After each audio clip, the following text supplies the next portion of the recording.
not feel appreciated right now. This is awkward. This transition from Luka to LeBron, where LeBron was going to write his own Hollywood ending. This is the place he wanted to end his career. He wanted to have control over how many years that was going to be and on what circumstances he was going to play with his son. And now he doesn't have control over it because they didn't offer him more than just this year. He picked up the player option. They didn't discuss any years after that. This is the last year with the Lakers. That's awkward. And he's never had a situation in his career where he has not had full control of where he's going to play and how much longer he's going to play. Without a doubt, I see it, what you're saying, like the storybook ending. I get that. And he deserves that, by the way. Without a doubt. But I think we're all, missing the point that that's a Jay-Z caption. That's a Jay-Z. Yeah, that is. Like, let's see what happens when I no longer this. And then he hangs up. You hear the headphones come off on the song. So it's like, it's one an ode to Jay-Z. Right. But he's also telling you guys, like, hey, what else can I do out here? You know what I mean? Y'all got a new face coming in. Soon I won't be here. But I just want y'all to know it's going to go my way the way I said it's going to go as far as going out on my own terms, going out playing healthy. And this is like the healthiest career we've seen. Is it not? I'm giving you Amon's Pulitzer is on the way here for dissecting. That was great reporting. For dissecting this. That was excellent reporting. How could we go from Toy Story to Jay-Z in one show? I just, I can't go away from it. Yeah. I just can't go.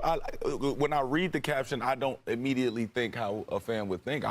I'm hearing Jay-Z. Yeah. You know what I mean? But I'm also like, wow, we are nearing the end of what we're calling greatness. We've been witnesses the whole time, and now we can't. Right. And by all accounts, LeBron has been very happy with Luka. He's been a fan of him for a long time. He tried to sign Luka to under his shoe umbrella. He's a fan of his. This is not, Are we reading tea leaves?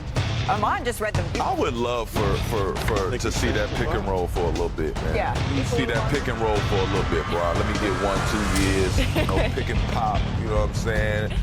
Long enough for Bronny to get out there and do his thing, and then Bryce. He was also wearing a Bryce. Go ahead, Mark. Teams start figuring out how you're going to say goodbye to this man. He's giving you a warning. I remember going to see Kareem's last game in Golden State, and they gave him a boat. What is everybody going to give him? I feel like the farewell tour is starting. It's going to include the All-Star game. It's perfect for that. Get ready to get your final gifts and get the rocking chair out of there. I just feel like this is it.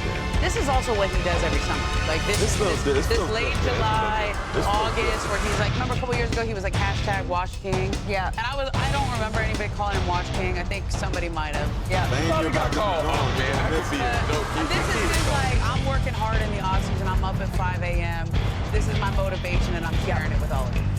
Malika, so Mikal Bridges is taking about $6 million less than his maximum contract, so a slight discount, and it's much less than he was set to make potentially as a free agent in 2026. So before he could get to free agency, the sides lock in this deal that now secures his future there. So $150 million deal. And the biggest thing here is now Mikal Bridges, Jalen Brunson, OG Anunoby, the last couple off seasons have taken discounts less than the max deal that allows the Knicks to stay under the second apron, continue to build a roster, and have flexibility in doing so.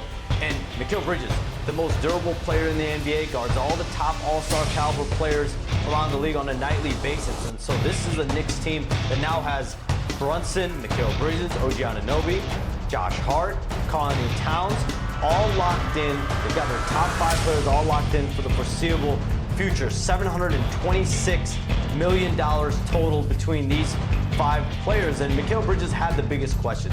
What would his future be moving forward? He did have an up and down year at times. So for him to lock in $150 million, he is now off the board, as well as Jalen Brunson. Those are obviously 2 guys that have had major extensions the last 2 years. And an interesting wrinkle, Malika, Mikal Bridges is now ineligible to be traded for the next 6 months. He is off the board, so if there is a major move around the league the next several months, and if the Knicks are involved, Mikal Bridges will not be involved in that. Shans, I'm not very good at math, but by my math, not eligible to be traded for 6 months. The trade deadline, it is 6 months and 5 days away. So maybe not for the next couple of months, but it's not off the board for the entire season. Shans, as always, we appreciate the insight. We'll be standing by for any potential news that comes down the pipeline. One thing that Shams mentioned about Mikal Bridges, the dude brings a whole lot to the table. He mentioned him being an Iron Man. Well, that streak continued last season. He led the league in minutes for the 3rd time in the last 4 seasons, and he still hasn't missed a game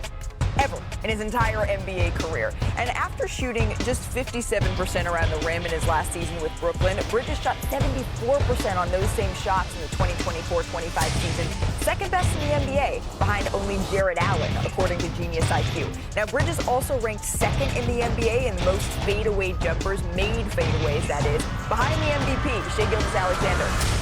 Actually, Bridges had a better field goal percentage than SGA on those fadeaway jumpers when they were heavily contested.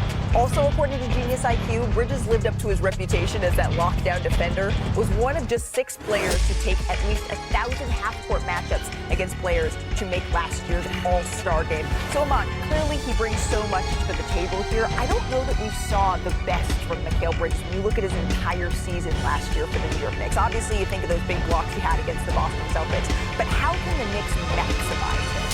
When you talk about maximizing a guy that plays on the wing, it always essentially comes down to, one, what you're doing on the defensive end, and then what your point guard is willing to do as far as early on in the shot clock for you, right?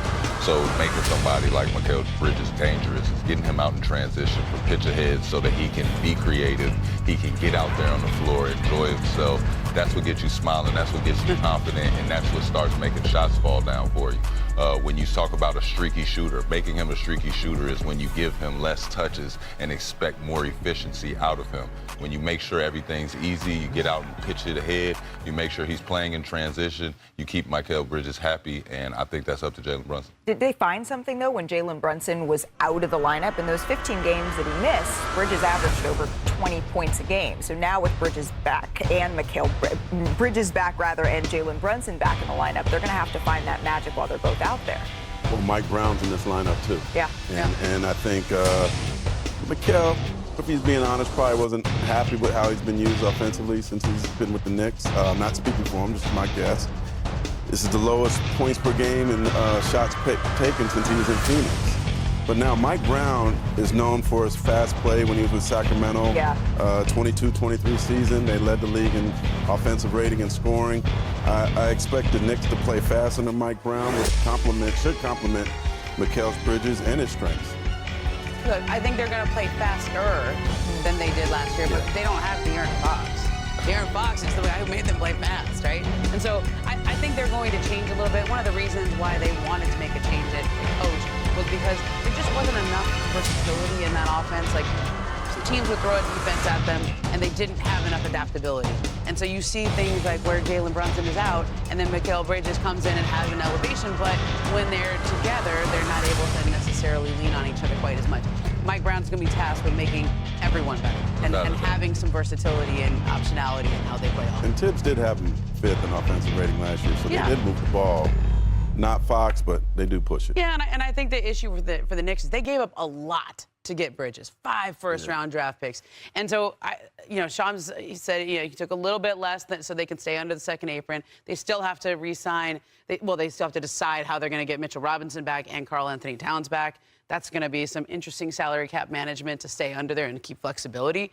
But it wasn't that much less. Like, I actually thought his agents did very well in this contract. Without a doubt. I just know that when it comes down to it, it's all about playing with your toys. We can't hear Andy's coming and everybody just fall on the floor right now. It's got to be that thing that... That's like Toy Story reference. Exactly. When we're all on the court together, he knows how to play with his toys. As much as we love Jalen Brunson, I think his usage has to go down a little bit for those guys to flourish. And if you want the most production out of somebody, you got to play with your toys. Increased ball movement is going to help with that under their new coaching staff here. But I'm curious how much Brunson is going to have the ball in his hands next year, if that's something that we could maybe see adjusted. Exactly. It could be adjusted. We don't want it to happen at the wrong times. I think you still want him to be who he is, right? You have to be ball dominant sometimes to get a lot of things done that you have to do in the league. But when you say pick your spots, we're talking about fourth quarter time to do that.